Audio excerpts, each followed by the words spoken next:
I learned very quickly that words were dangerous on the planet Elethra. Not dangerous in the way weapons were, or storms, or radiation. Words on Elethra were dangerous because they meant more than they were supposed to. They carried weight, memory, intention. And one careless word, spoken without thought, changed the course of my life. It started on my 37th day as a diplomatic observer. Elethra orbited a dim blue star at the edge of explored space, a world of floating cities and silver skies where gravity bent gently and light scattered like mist. The Elethri were humanoid but unmistakably alien. Tall, long-limbed, their skin smooth and opalescent, shifting color subtly with emotion. They had no spoken language as humans understood it. Meaning was conveyed through tonal resonance, body posture, and shared neural harmonics facilitated by their implants. I was there because humanity wanted an alliance. They sent me because I was expendable. My name is Aaron Hale, cultural linguist, second-tier diplomat, the kind you send when you don't want to risk someone important. My task was simple. Observe, learn, don't offend anyone powerful enough to erase Earth from the star charts. That last part proved harder than expected. My assigned liaison was Leary. She was Elethri nobility, not a ruler, but close enough that her presence commanded respect. Her skin usually shimmered in cool tones of silver and pale violet. Her eyes dark and reflective like liquid obsidian. She carried herself with quiet confidence, but there was something restrained about her, as if she constantly held herself back. From the beginning she watched me closely, not suspiciously, not coldly, curiously. Elethri curiosity was intense. They studied patterns, not people, but somehow I felt like an exception. Every gesture I made, every expression, every unnecessary human habit, I could sense her cataloging it all. Your species uses verbal labels excessively, she told me on my second day, her translator rendering the melodic hum of her speech into careful English. Do words carry power among humans? Sometimes, I said. Mostly they just help us avoid confusion.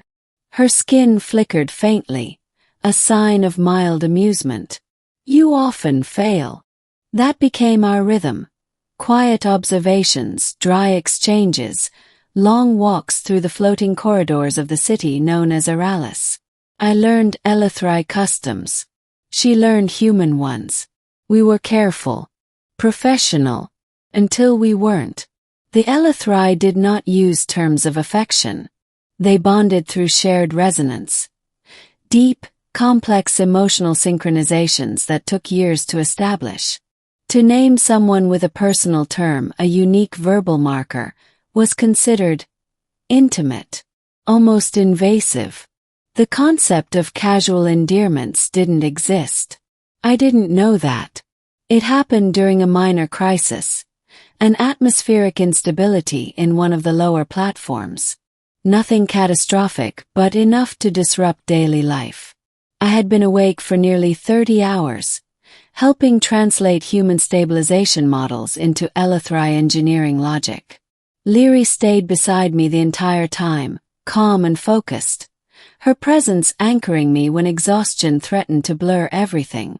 When the crisis passed, I slumped against a railing overlooking the clouds below. My hands were shaking. You should rest, she said gently. I smiled tiredly. Thanks, darling. The words slipped out without thought. The effect was immediate. Leary froze.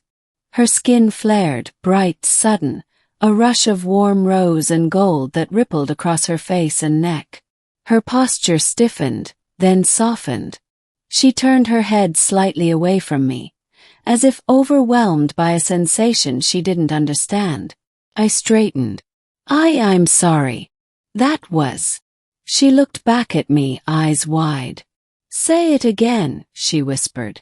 The translator hesitated, then delivered her words with unusual clarity. My heart skipped. Say what again? That word, she said. The one you used to refer to me. A warning bell rang in my mind. Cultural boundary.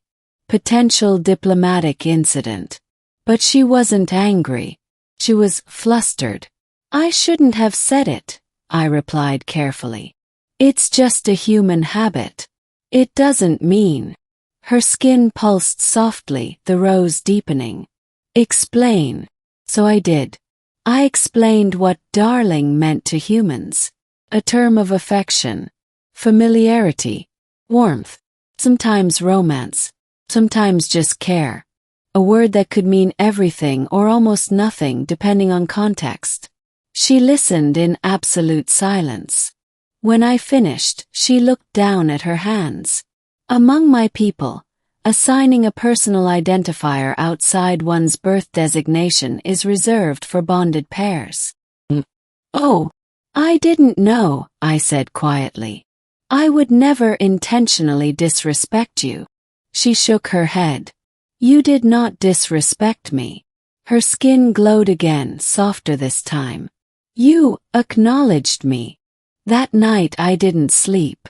Words spread faster than I expected. Not the exact word. I suspect most Elethrai couldn't even pronounce darling. But the event. That a human had used a personal verbal identifier for a noble liaison. That she had not rejected it. That she had blushed. I was summoned before the council 2 days later. Leary stood beside me, composed as ever, though I noticed her skin carried warmer tones than usual. The elders questioned us extensively. They asked about intent, meaning, emotional resonance. I answered honestly. Leary supplemented with Elethrai nuance I would have missed. In the end, the council reached a conclusion. They declared the incident a cross-cultural emotional emergence, which was bureaucratic language for something new just happened and we don't know what to do with it. From that point on, everything changed. Leary's presence became constant, not as an assigned liaison but as a choice. She sought me out, asked questions no longer limited to diplomacy. About Earth skies. About human music. About why we name ships and storms and sometimes even our fears. And sometimes, only when we were alone, she would ask me to say the word again. Darling, I would say softly. Each time, her reaction was a little less startled. A little more intentional. The Elethrai began to adapt. Slowly. Carefully. Some resisted, calling it contamination of cultural purity. Others were fascinated by the idea that words could create emotional states rather than merely describe them.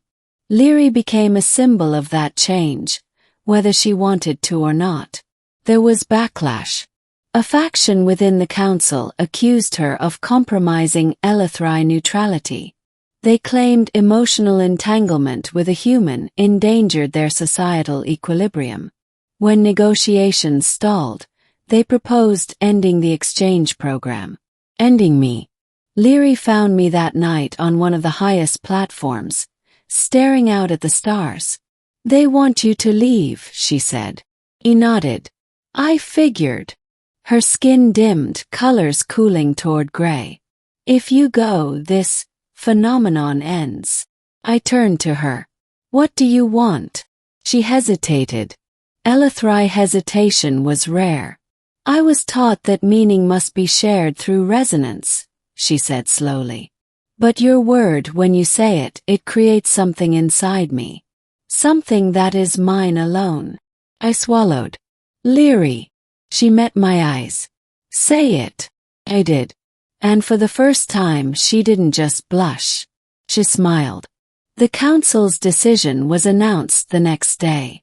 The exchange would continue, expanded even.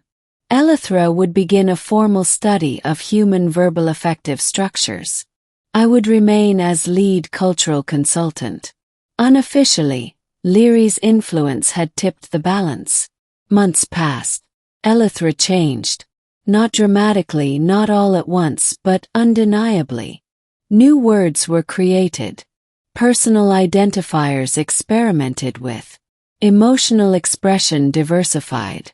And somewhere along the way I stopped being just an observer. On the day my assignment was renewed indefinitely, Leary walked with me beneath the floating arches of Aralis. The sky shimmered silver blue above us. You know, I said, back home calling someone darling can mean a lot of things. She glanced at me, skin warming. And here, I said softly, I think it means exactly what it's supposed to. She reached out, hesitant, deliberate, and took my hand.